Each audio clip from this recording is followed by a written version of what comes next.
El tercer libro de la trilogía de la Fundación comienza con una galaxia cambiada. El gran imperio galáctico es historia. En su lugar han surgido nuevas potencias, alianzas, guerras, pero entre todo esto destaca un nombre que sembró el caos y el miedo: el Mulo. El Mulo había hecho lo imposible. Con una voluntad deformada y un no mutante que nadie podía resistir, había convertido a la galaxia en un tablero personal. El plan de Seldon, que había resistido guerras y amenazas, parecía ahora roto por completo. Y sin embargo, el Mulo no era feliz. Un rumor lo perseguía en cada suspiro: la existencia de la Segunda Fundación. Hari Seldon había hablado de ella en los albores del plan, mencionándola como la Fundación en el otro extremo de la galaxia. Nadie sabía dónde estaba, ni quién formaba parte de ella. Solo se intuía que era una hermandad secreta, un poder oculto que vigilaba el futuro desde las sombras. El Mulo comprendió lo esencial. Mientras existiera, no podría sentirse seguro, y aún a su imperio le faltaría algo. Así comenzó la cacería. El Mulo no envió flotas, ni siquiera ejércitos, eligió únicamente a 2 hombres. El primero, Han Pritcher, era un antiguo oficial de la Fundación, ahora esclavo mental del Mulo, y bajo su lealtad absoluta se escondía en la ceniza de un hombre que alguna vez había sido libre. El segundo era Bail Chanis, un joven brillante, ambicioso y lleno de confianza. A diferencia de todos los demás, no estaba sometido al poder del Mulo. No porque lo resistiera con esfuerzo, sino porque simplemente no podía ser tocado. El Mulo, que nunca soportaba la incertidumbre, lo eligió precisamente por eso, porque si había una pista hacia la Segunda Fundación, alguien como Chanis podría encontrarla. Así, estos 2 personajes partieron rumbo a la periferia. Atravesaron numerosos mundos devastados por la caída del Imperio. Planetas donde antiguas cúpulas brillaban bajo un sol moribundo ahora estaban simplemente habitados por campesinos que apenas habían recordado ser ciudadanos de un imperio eterno. Colonias olvidadas donde el comercio de la Fundación había florecido y de nuevo caído bajo la sombra del Mulo. En cada escala, Chanis encontraba pistas, señalaba mapas, analizaba datos y siempre parecía tener claro hacia dónde ir. Esto hizo que en Pritcher creciera numerosas sospechas. No se explicaba cómo podía siempre saber hacia dónde ir. Chanis siempre atribuía a la lógica la observación y la intuición. Sin embargo, en el corazón de Pritcher la sospecha ardía. ¿Y si Chanis era miembro de la Segunda Fundación? Así, en lo que representaba el espacio físico del otro extremo de la galaxia, un planeta helado, en medio de una enorme tensión, apareció sin previo aviso el Mulo en persona. Su sola presencia era una tormenta, y los soldados que lo acompañaban se postraron de inmediato. Su mirada podía quebrar voluntades como quien rompe un cristal, y entonces se volvió hacia Chanis. Le decía que había guiado la misión demasiado bien, y demasiado rápido. Entonces le dijo directamente que si era de la Segunda Fundación.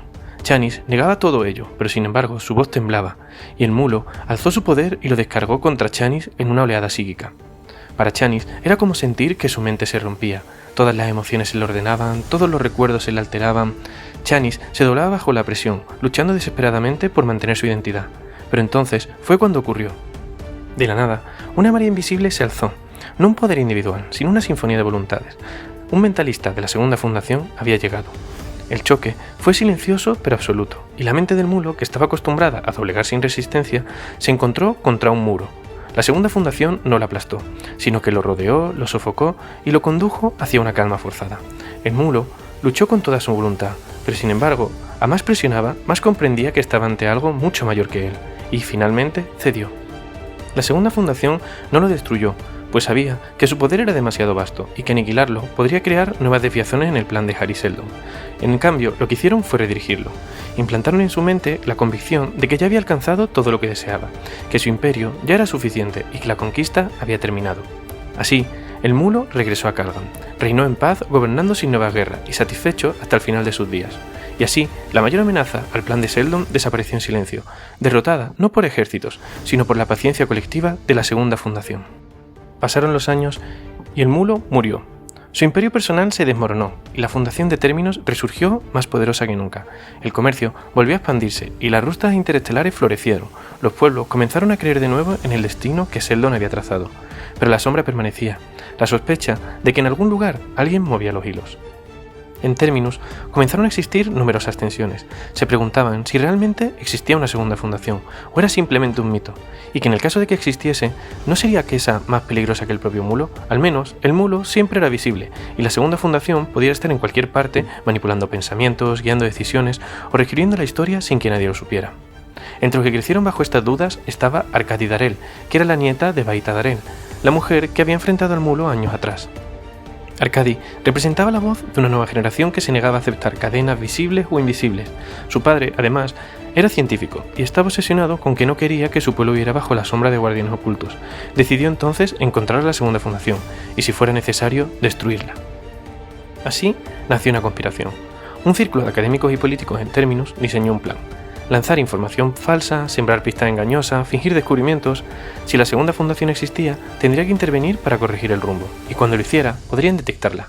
Mientras tanto, la paranoia se extendía como un incendio. En las calles, los vecinos sospechaban de sus propios vecinos, en los mercados se acusaba a cualquiera de ser un psicólogo disfrazado, y en las cámaras del gobierno los debates se llenaban de gritos y acusaciones cruzadas. Arcadi se vio arrastrada por accidente a este juego de sombras, y su curiosidad la llevó a escuchar conversaciones prohibidas, a seguir pistas que no entendía del todo y a ser testigo de la conspiración más grande de su tiempo. Esto lo logra impulsada por su enorme curiosidad y por un espíritu indomable. Así, logra ocultarse en una nave rumbo a Calgan, el planeta enemigo, donde descubre un mundo donde la opulencia se mezcla con la ambición militar, palacios resplandecientes, banquetes llenos de exceso y generales que conspiran en salas iluminadas por mapas estelares. Arcadia se abre paso entre las sombras de ese imperio decadente. Con la ayuda inesperada de Lady Calia, una noble de la corte que, bajo apariencia frívola, se compadece de ella, logra escapar de la vigilancia del gobernador de Calgan, y en secreto, Arcadia escucha conversaciones prohibidas. Descubre los planes de invasión que tiene Calgan contra la Fundación, percibe que busca aplastarla de una vez por todas. Con esa información crucial, la joven regresa a Terminus, convertida en portadora de un secreto que podría salvar a millones, y su regreso no solamente el de una adolescente intrépida, sino el de una heroína inesperada que trae consigo la clave para la supervivencia. En Terminus, Arcadia comparte lo que ha escuchado, y entre las discusiones de políticos y científicos surge la convicción de que el verdadero enemigo no solamente Calgan, sino también la enigmática Segunda Fundación. Las pistas llevan a creer que su escondite es Sallenta Zenda, que no es otro que el planeta en torno al cual gira el asteroide donde fue derrotado el mulo, un mundo misterioso y poderoso. Confiados en esta revelación, la fuerza de la Fundación y sus aliados de Calgan provocan la destrucción de Tazenda, celebrando con júbilo lo que creen ser la aniquilación de la Segunda Fundación. Finalmente, los líderes de Terminus anunciaron su victoria.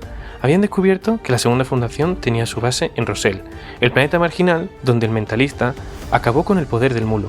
Era un planeta marginal y aseguraban haberlo destruido. El pueblo lo celebró como nunca, y hubo discursos, multitudes en las plazas, banderas ondeantes.